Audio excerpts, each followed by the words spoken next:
بسم اللہ الرحمن الرحیم۔ السلام علیکم بیٹا آج ہم پڑھیں گے سبق حضرت ابراہیم علیہ السلام۔ اس سبق میں ہم حضرت ابراہیم علیہ السلام کا تعارف پڑھیں گے، ان کا اور نمرود کا جو واقعہ تھا وہ پڑھیں گے، ان کی ولادت کہاں ہوئی، ان کی اولاد میں سے انبیاء کرام کا آنا، یہ تمام چیزیں، ان کا سارا قصہ جو ہے نا ہم اس سبق میں پڑھیں گے۔ آپ بک کا پیج نمبر 108 نکال لیجئے، صفحہ نمبر 108 شروع کرتے ہیں۔ بسم اللہ الرحمن الرحیم۔ حضرت ابراہیم علیہ السلام۔ حضرت ابراہیم علیہ السلام ایک عظیم نبی ہیں۔ آپ علیہ السلام کو خلیل اللہ یعنی اللہ تبارک و تعالیٰ کا دوست بھی کہا جاتا ہے۔ آپ علیہ السلام عراق میں پیدا ہوئے۔ آخری نبی حضرت محمد صلی اللہ علیہ وسلم آپ حضرت ابراہیم علیہ السلام کی اولاد میں سے ہیں۔ حضرت ابراہیم علیہ السلام کا ذکر قرآن مجید میں کئی بار آیا ہے۔ قرآن مجید میں آپ علیہ السلام کو امام اور حنیف کے لقب سے یاد کیا گیا ہے۔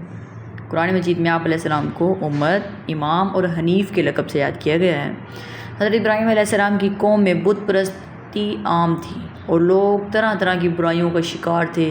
حضرت ابراہیم علیہ السلام کو شروع سے ہی بت پرستی اور برائیوں سے نفرت تھی۔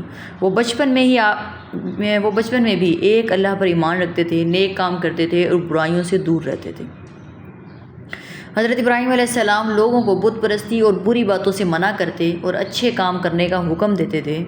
اکثر لوگوں نے آپ علیہ السلام کی باتوں پر عمل نہ کیا اور آپ علیہ السلام کے دشمن بن گئے۔ جب حضرت ابراہیم علیہ السلام نے ان کے بتوں کو توڑا تو لوگوں نے اپنے بادشاہ نمرود سے شکایت کی۔ نمرود نے حضرت ابراہیم علیہ السلام کو بھڑکتی ہوئی آگ میں ڈالنے کا حکم دیا۔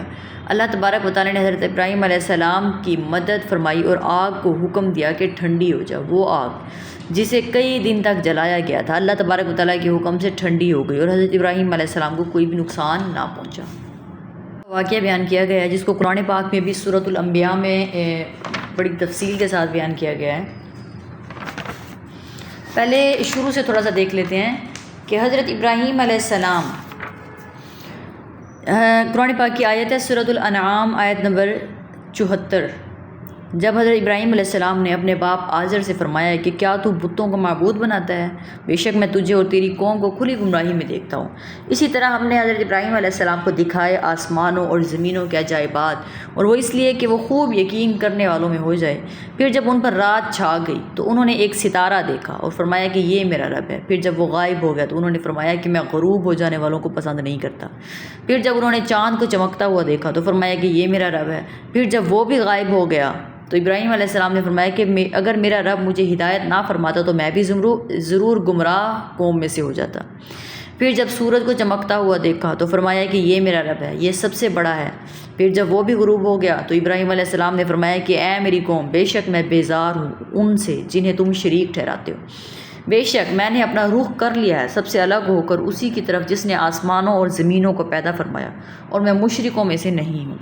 اب یہاں پر حضرت ابراہیم علیہ السلام نے جب دیکھا کہ لوگ بتوں کی پوجا کرتے ہیں، اور وہ بت جو بالکل بے جان ہیں، جن میں جو اپنا کام خود نہیں کر سکتے، نہ کھا سکتے ہیں، نہ ادھر ادھر دیکھ سکتے ہیں، نہ وہ کسی کی کیا مدد کر سکتے ہیں، تو انہوں نے دیکھا کہ یہ تو خود لوگوں کے محتاج ہیں، لوگ ہی انہی بتوں کی صورت بناتے ہیں، ان کی مورتیاں بناتے ہیں اور ان کو اپنے پاس رکھ لیتے ہیں اور انہی کی عبادت کرتے ہیں۔ تو وہ ان سے بیزار ہو کر الگ اپنے رب کو ڈھونڈنے لگے، مشاہدہ کرنے لگے۔ پھر انہوں نے ستارے کو دیکھا، پھر انہوں نے چاند کو دیکھا، سورج کو دیکھا، اس طریقے سے وہ مختلف چیزوں کے مشاہدہ کرنے لگے۔ پھر انہوں نے یہ کہا کہ میں اس کو رب مانتا ہوں جس نے آسمانوں اور زمینوں کو بنایا۔ تو اس طریقے سے وہ اللہ تبارک و تعالیٰ کی معرفت تک پہنچ گئے اور اللہ تبارک و تعالیٰ کے وہ نیک بندے بنے، اور ایسے نیک بندے جن کی اولاد میں سے اللہ تبارک و تعالیٰ نے ان کے بعد جتنے بھی انبیاء آئے ہیں وہ انہی کی اولاد میں سے آئے ہیں۔ تو ان کا یہ انعام تھا۔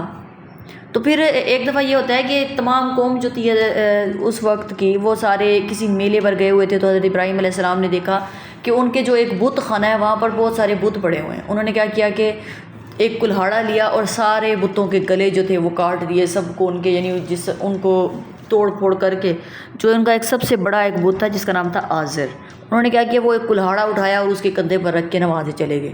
جب وہ قوم کے لوگ واپس آئے، انہوں نے دیکھا کہ سارے بت خانے میں سارے بتوں کی توڑ پھوڑ ہوئی ہے، تو ان کو فوراً سے پتہ چل گیا کہ یہی حضرت ابراہیم علیہ السلام ہی ہیں جو ہماری بتوں کے خلاف ہیں، تو یہ کام انہوں نے کیا ہوگا۔ تمام قوم ان تک پہنچ گئی، ان سے پوچھا، انہوں نے کہا کہ جس کے کندھے پر یہ کلہاڑا ہے آپ اس سے پوچھیں، جو آپ لوگوں کا سب سے بڑا بت ہے جس کو آپ کہتے ہو، تو کیا وہ تمہیں نہیں بتا سکتا کہ یہ کس نے کیا ہے؟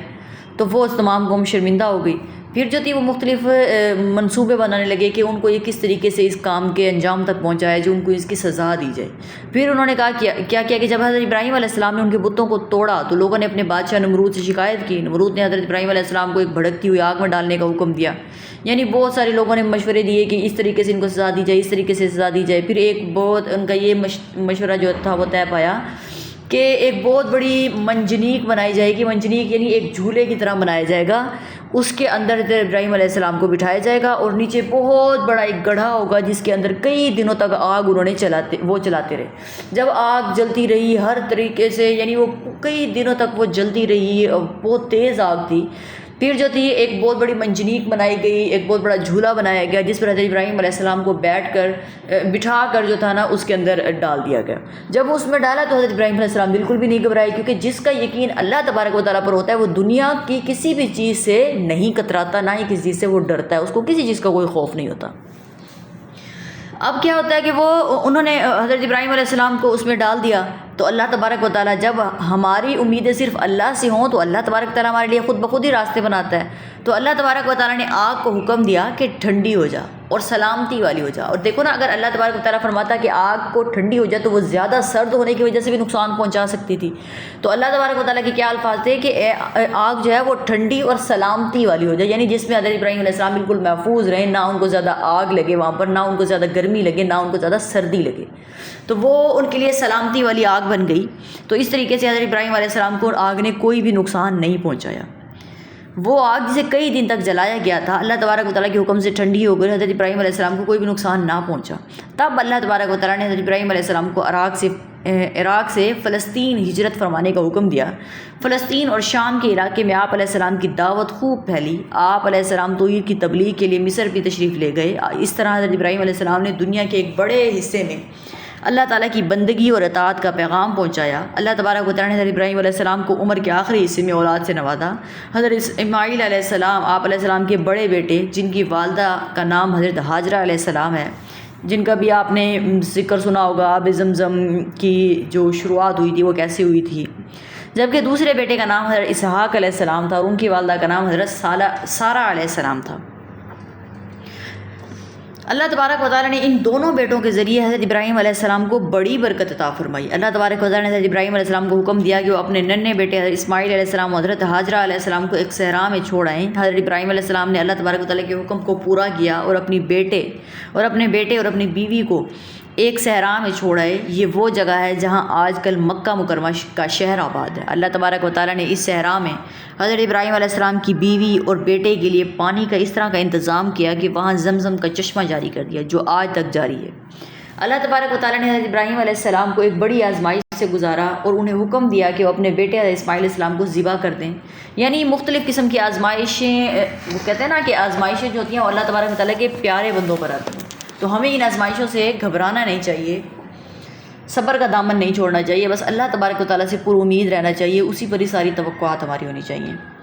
پھر حضرت ابراہیم علیہ السلام نے اللہ تبارک و تعالیٰ کے اس حکم کو بھی پورا کرنے کا فیصلہ کیا۔ حضرت اسماعیل علیہ السلام کو ذبح کرنے لگے۔ اس موقع پر اللہ تبارک و تعالیٰ نے جنت کا جانور حضرت اسماعیل علیہ السلام کے بدلے میں بھیج دیا، جسے حضرت ابراہیم علیہ السلام نے ذبح کیا، اور اللہ تبارک و تعالیٰ نے آپ کی قربانی قبول فرمائی، اور مسلمان ہر سال عید الاضحیٰ کے موقع پر آپ علیہ السلام کی اس سنت پر عمل کرتے ہیں، جانوروں کو اللہ تبارک و تعالیٰ کی راہ میں قربان کرتے ہیں۔ اللہ تبارک و تعالیٰ نے قرآن مجید میں حضرت ابراہیم علیہ السلام کی بہت تعریف فرمائی ہے۔ حضرت ابراہیم علیہ السلام کی بہت سی سنتیں ایسی ہیں جن پر دین اسلام میں بھی عمل کیا جاتا ہے۔ حضرت ابراہیم علیہ السلام کے بعد جتنے بھی انبیاء کرام آئے وہ سب حضرت ابراہیم علیہ السلام کی اولاد میں سے آئے ہیں، اس وجہ سے آپ کو جد الانبیاء یعنی پیغمبروں کا باپ کہا جاتا ہے۔ یہودیت، مسیحیت اور اسلام تینوں میں حضرت ابراہیم علیہ السلام کو انتہائی قابل احترام اور قابل تعظیم سمجھا جاتا ہے، یہاں تک کہ مشرکین میں بھی خود کو ابراہیمی کہتے ہیں۔ مشرکین مکہ جو تھے وہ بھی خود کو ابراہیمی کہتے تھے۔ حضرت ابراہیم علیہ السلام نے اپنے بیٹے حضرت اسماعیل علیہ السلام کے ساتھ مل کر خانہ کعبہ تعمیر کیا۔ ابھی بھی خانہ کعبہ کے سامنے حضرت ابراہیم علیہ السلام کی ایک یادگار ہے جسے مقام ابراہیم کہا جاتا ہے۔ حضرت ابراہیم علیہ السلام نے اللہ تبارک و تعالیٰ سے مکہ مکرمہ کے بارے میں جو دعائیں مانگی تھی، اللہ تبارک و تعالیٰ نے ان دعائیں کو قبول فرمایا۔ حضرت ابراہیم علیہ السلام کی زندگی سے ہمیں یہ سبق ملتا ہے کہ انسان پر جتنی بھی آزمائشیں آئیں اسے ہر حال میں اللہ تبارک و تعالیٰ کا فرمانبردار بن کر زندگی گزارنی چاہیے۔ جب انسان ثابت قدمی کے ساتھ اللہ تبارک و تعالیٰ کے حکم پر عمل کرتا ہے تو اللہ تبارک و تعالیٰ اسے دنیا اور آخرت میں عزت عطا فرماتا ہے بے شک۔ اور آپ نے دیکھا کہ آج جو قربانی ہم کرتے ہیں وہ حضرت ابراہیم علیہ السلام کی سنت ہے۔ آج جو ہم وہاں پر مکہ مکرمہ میں عمرہ یا حج کے دوران عمرہ کے دوران جو ہم سعی کرتے ہیں وہ حضرت ابراہیم علیہ السلام کی بیوی حضرت ہاجرہ علیہ السلام کی سنت ہے۔ اسی طریقے سے بہت سارے مقام ابراہیم موجود ہے۔ ہر نماز میں ہم جو درود ابراہیمی پڑھتے ہیں وہ انہی کی طرف جاتا ہے، یعنی ہر چیز میں ہر پہلو میں حضرت ابراہیم علیہ السلام نظر آتے ہیں اسلام کے۔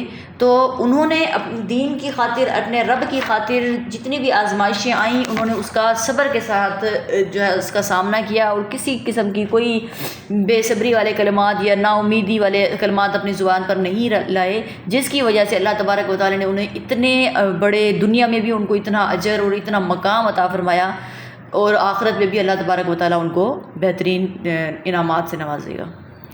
آگے صفحہ نمبر 116 پر چلتے ہیں، مشرق کی طرف۔ درست جواب کی نشاندہی کریں۔ حضرت ابراہیم علیہ السلام کا لقب ہے روح اللہ، صفی اللہ، کلیم اللہ یا خلیل اللہ۔ ہم نے شروع میں پڑھا تھا خلیل اللہ، تو اس کا جواب ہے خلیل اللہ، یعنی اللہ تبارک و تعالیٰ کا دوست۔ حضرت ابراہیم علیہ السلام کی جائے پیدائش ہے مصر، شام، عراق، یمن۔ عراق حضرت ابراہیم علیہ السلام کے زمانے میں عراق کا بادشاہ تھا شداد، نمرود، قارون، فرعون۔ نمرود حضرت ابراہیم علیہ السلام کے لیے آگ کے ٹھنڈی اور سلامتی والی ہو جانے کا ذکر ہے سورۃ الانعام میں، سورۃ الشعراء میں، سورۃ الانبیاء میں، سورۃ القصص میں، سورۃ الانبیاء میں۔